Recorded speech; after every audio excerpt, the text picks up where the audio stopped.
I created a viral Etsy product that sold out. Here is how you can do it too. One thing I think we all want is a viral product. So a while back, I decided to do this on purpose, try and create a viral product. And I succeeded, in my opinion, with this product selling out several times over the Christmas season. I'm going to show you step by step how to create the viral Etsy listings and the mistakes I made. Now, before I get started, I actually scripted this video in January and then I lost confidence with the idea of it. But after seeing, if we're totally honest, people getting hundreds of thousands of views telling you how to do things when they've only made 4 sales. I think my items that made over 100 sales and basically I've only made that much because I had to throttle my sales, which I'll explain later on in this video. But I thought actually this is probably a really helpful video. So if you've got the idea that this isn't going to be a viral product because it doesn't have hundreds and thousands of sales, I hand make all my items. I can't make hundreds and thousands of sales. But for me, an item that went from nothing to a bestseller, and in fact, since I recorded this video, it's about the only item selling in my shop just now. So if I was able to create that using the strategies that I planned to make a viral video, then I think this has to count. If you think otherwise, then go and find another video. So firstly, how to pick your product. There are some steps you need to consider when picking your viral product to get the best chance of something that's going to take off.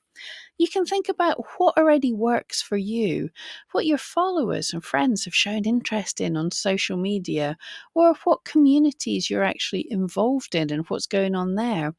The way search engines and social media algorithms tend to work is you can gain certain levels of authority for certain keywords or niches, whether that's the algorithm understanding your shop is good for certain keywords, or followers are following you because they're interested in the type of content you've created before. If you have a good past history in a certain niche, then it's actually a good place to start. Added to this, if you have a love of a certain thing and you're involved in that community, then you have a better understanding of what those type of people are looking for because you are one of those type of people. You'll see the people selling best at Renaissance fairs or gaming conventions tend to be people who also enjoy these events. They're part of the community. So dig into your history, find the keywords people have been finding your items for and make a list of them. If you don't already have an active shop, then figure out what niche you would be best involved with and look into what's popular with people doing well in that niche. We're not going to copy them, but it's a great place to start being inspired. So this is where I started when picking my product. I actually filmed the process. You can see what I did here.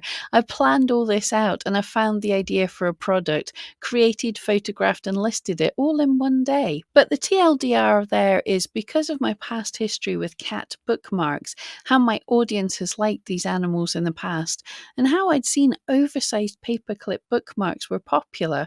I planned the start of my viral range around an oversized paperclip cat butt bookmark. There's a mouthful.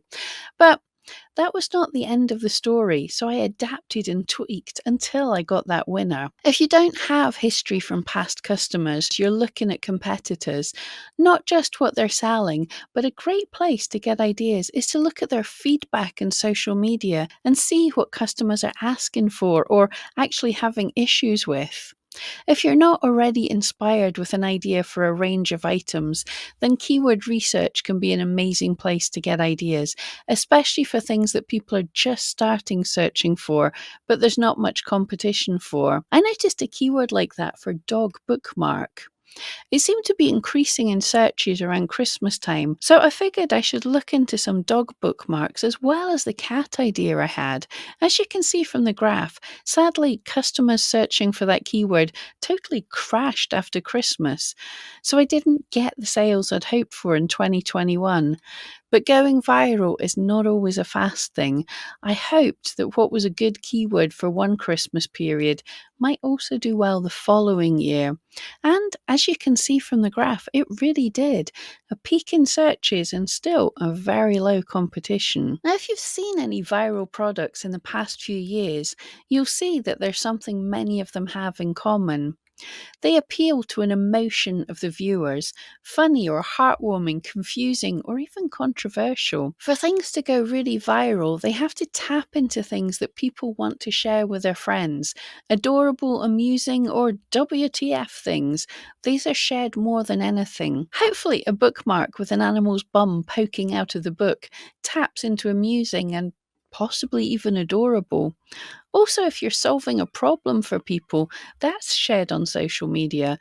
I know my mum will always tag me in anything that promises to keep bonsai trees alive. I have a history there. The thing that people often find the most difficult in picking their viral ideas is the niche.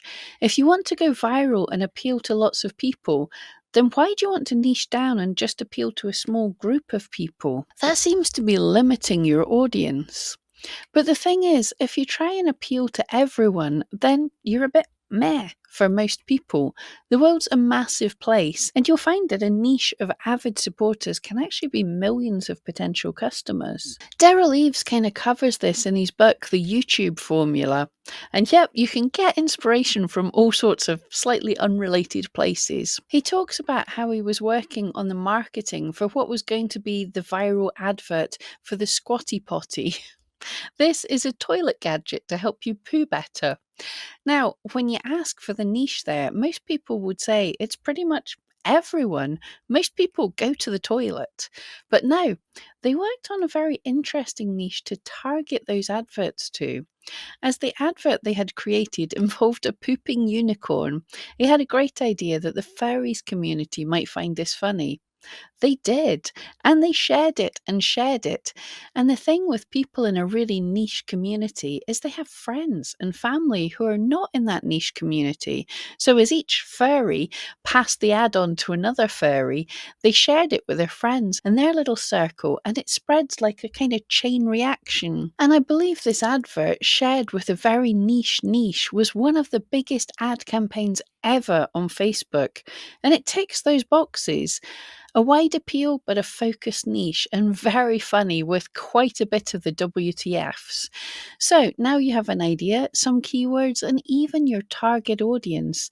Then you can plan a range. Sure, I could have just stuck with the idea of the black cat bookmark, but ideas breed ideas, and the more things around the common idea you try, then the more chance you have of hitting a winner. So I was experimenting with different animals and dog breeds and types of cats and listed them and shared them with my friends to see what people thought. Even if you don't have many followers on social media, your personal page with your family and friends can be a good place to start. Not to expect sales, but to see what people respond best to. Of all my paperclip bookmarks, the corgi butts got the most comments and likes from everyone who saw them. But although I thought I had a good photograph, it was a little bland. One thing most viral products have is a really great photograph. I had to up my game. I thought about leaning into the humour in a photo of this item, but then I decided something strange and amusing in a really beautiful setting could be even more eye-catching. And add to that the trends of dark academia and all things literary could add a different layer to the shareability factor. I don't know if anyone noticed, but I had a lovely set of Sherlock Holmes books, so I popped the bookmark into the Hound of the Baskervilles. This is a great way to lean into trends without having a trendy item. The photography style you place your item in, or the colours, or even other items you have in your photo can make your item of the trending style without having to make trendy items. These photographs were way more popular on my social media, and although it's not the style that's preferred from Etsy, I thought I would take a gamble as it might stand out in the search page for bookmarks. I still didn't have all my eggs in one basket, as I can make more than one of this item, I still had some corgi butt bookmark listings with the simple style of images. So always be experimenting types of items, keywords, and photography styles. And I have to mention videos here. I know many people don't want to do videos yet, but I think they're a great addition to your listings. In my case, I'd spotted that buyers on Etsy had started searching for the keyword handmade, and that gave me the thought that people really wanted to see that items really were handmade. I thought a fun way to show this would be in stop motion animation. That adds a little quirky factor too. It was tricky as this is something I've never done before, and actually at some points my camera went out of focus, so I nearly ditched the whole video. But here's a pro tip. Customers decide if a video or a photo is good quality or not. Sometimes not perfect is perfect enough. And this video did well for my social media followers. I got more likes and comments wherever I posted it. But not only that, in the trend of not having all your eggs in one basket, I also recorded me filming that video to make a video on how to make a stop motion product video. Yep, that video didn't do well for me, but it's another chance that could have. So, tip, try different methods to get noticed for that potential viral product. Perhaps different sizes and materials, but tutorials, kits, how to, funny TikToks. There are so many places that something could take off. Don't stick with just the idea of getting sales on this one version of your idea. So now I had my best chance at a product with all the ways it could be spotted. But it didn't do amazing. Sure, a few sales, but nothing special. I could have panicked and tried to tweak, but I didn't. Sometimes your product's in the right place, but it just isn't the right time for it yet. One mistake I likely made here was I could have worked more on social media while I was waiting. I'm lazy with that, so I just left things and got on with the rest of my shop. Until suddenly, out of nowhere, at the end of October 2022, my little corgi butt sold. I relisted, it sold and sold and sold. When I checked on eRank, I saw that I was getting loads of views for the term dog bookmark. Remember that graph in the search trend? In November 2021, dog bookmark had started peaking with buyers searching. Could it be this year they're looking a little earlier? Well, we know that's a yes. Yes, it really did. A lot of people were searching in October. But even better was when the people were searching, they were seeing my item in search and clicking on it in fairly high numbers. And something else started happening. Now my listing was getting sales and then good reviews. Etsy was starting to like it more.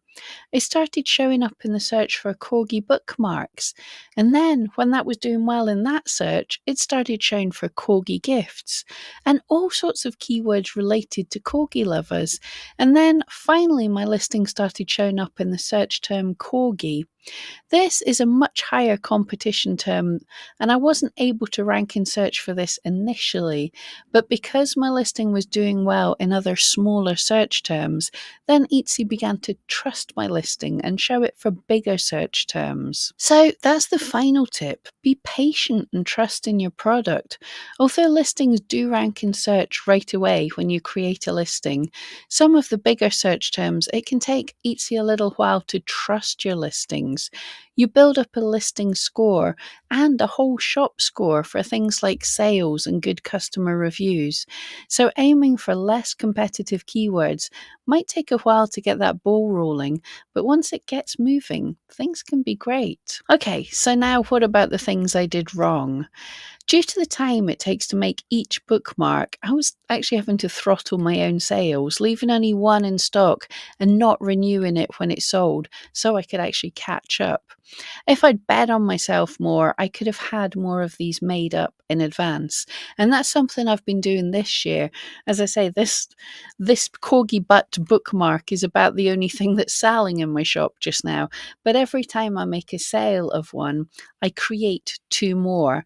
That way I'll have a stock for Christmas, but I won't have spent too much money creating them. I'll just be making sort of double what I've sold through the year. Other problem is it's also a fairly low price item that takes a while to make, so it's not actually the best fit for a viral product. So That was a bit of a risk with it going viral. Going viral is a bit unpredictable. You don't know when it's going to go viral, and you don't know how long that spike will last. Viral is usually a big spike out of nowhere and then dropping down to nowhere pretty much. Really, it's worth focusing on getting an item to go viral that can be manufactured in bulk at a low price that sells for a good profit. But I did enjoy focusing on deciding I would make a product go viral ish and taking all of you along for a ride, showing you all the steps, and then finally actually seeing the product take off.